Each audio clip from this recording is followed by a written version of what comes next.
vous avez déposé une requête au Conseil constitutionnel contre la candidature de Paul Biya à cette élection. Pensez-vous que cette requête sera prise en compte? Pas contre la candidature du président Biya, mais j'invoque, n'est-ce pas, un article du Code électoral qui est clair en ce qui concerne l'éligibilité. Je vous ai dit, chacun va jouer sa partition. Quand j'ai introduit le concept des 11 apôtres, là, c'était pas la blague. Et vous allez voir, je vous ai dit dans une autre vidéo, encore une fois sur les 11 apôtres, que chacun va être activé. Cabral a déjà commencé, je vous le présentais très tôt. Et là, on a Akerebouda. Je ne peux ni l'appeler bête, ni papa, parce que le respect de ces titres se gagne. Donc, on va l'appeler Akerebouda. Voilà un autre qui vient jouer sa partition dans le maintien du système RDPC. Voilà vos leaders. Ceux qui les supportent là, vous êtes tout aussi complices. Voilà vos leaders. Et le pire dans tout ça, si encore ce monsieur faisait preuve d'un certain courage, il aurait mon respect. Le diable a mon respect. Parce qu'il ne vous cache pas qu'il est le diable et il lâche. Mais ce monsieur fait preuve d'une lâcheté à faire vomir pour son âge. D'une lâcheté incroyable. On dirait qu'il a 18 ans, il espère encore vivre quelque chose. D'une lâcheté incroyable. Parce que si c'est pas un être lâche, hein, flasque, quand le journaliste lui demande, vous avez introduit une requête contre la candidature du président Paul Biya, il est incapable d'admettre que sa démarche était contre la candidature du président Paul Biya. Qui d'autre a 92 ans? Qui d'autre est inapte parmi la liste des 12? Qui d'autre? Si c'est le candidat Paul Biya.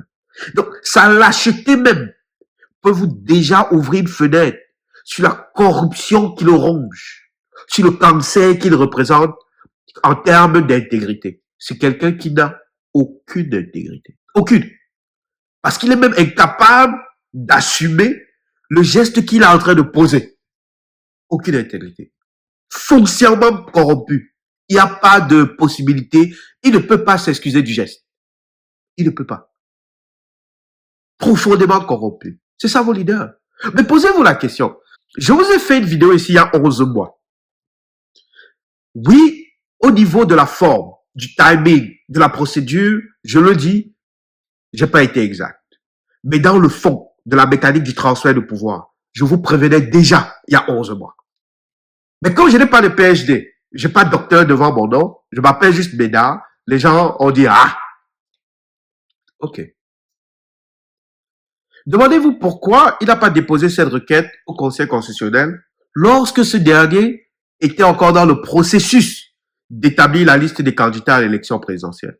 Parce que cette requête, au niveau du Conseil constitutionnel, il y a une semaine ou deux, aurait éliminé le RDPC. Complètement. Donc, si Akere Boudala voulait vraiment éliminer le RDPC, un adversaire stratégique, s'il voulait vraiment se battre pour le peuple, afin que sur la liste des adversaires reconnus à l'élection présidentielle, il n'y ait que des gens qualifiés, il aurait déposé cette requête au Conseil constitutionnel à ce moment-là. Il ne l'a pas fait. Je l'ai répété, cette requête aurait disqualifié le RDPC parce que non seulement ils auraient eu une double candidature, mais en plus ils auraient eu un candidat jugé inapte. Donc, c'est quoi dans sa tête, là, présentement, hein, ça, la probabilité que selon lui, s'il n'a pas déposé son Conseil constitutionnel il y a 2 semaines, 2-3 semaines, qu'est-ce qui lui donne comme conviction que le déposer aujourd'hui, c'est pour le bien du peuple? Ou bien est-ce qu'il le fait pour le bien du RDPC, du système RDPC? Posez-vous la question. Pourquoi maintenant? Surtout après que le parti ait officiellement annoncé la couleur d'une possibilité de changement de candidature. Je vous le répète, s'il avait déposé il y a 2-3 semaines, il aurait, dans un conseil constitutionnel, selon lui, hein, qui lit le droit, le RDPC aurait été disqualifié.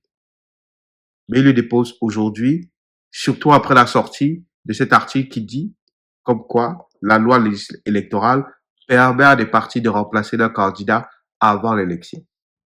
Posez-vous la question. C'est triste. Et je le dis depuis que je commence mes vidéos.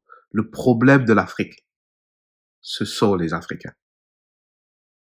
Mais, quand vous parlez, vous dites, ah, Chacun va apprendre à son rythme. Vous croyez que ça nous affecte, nous, ceux qui décrient.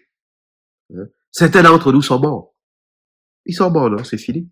Mais s'ils souffrent encore. Mais vous, si le système RDPC reste, vous êtes là encore pour 20 ans. 20 ans. Et je peux vous garantir que ça va être pire que ce que vous-même vous avez vécu. Vous allez voir.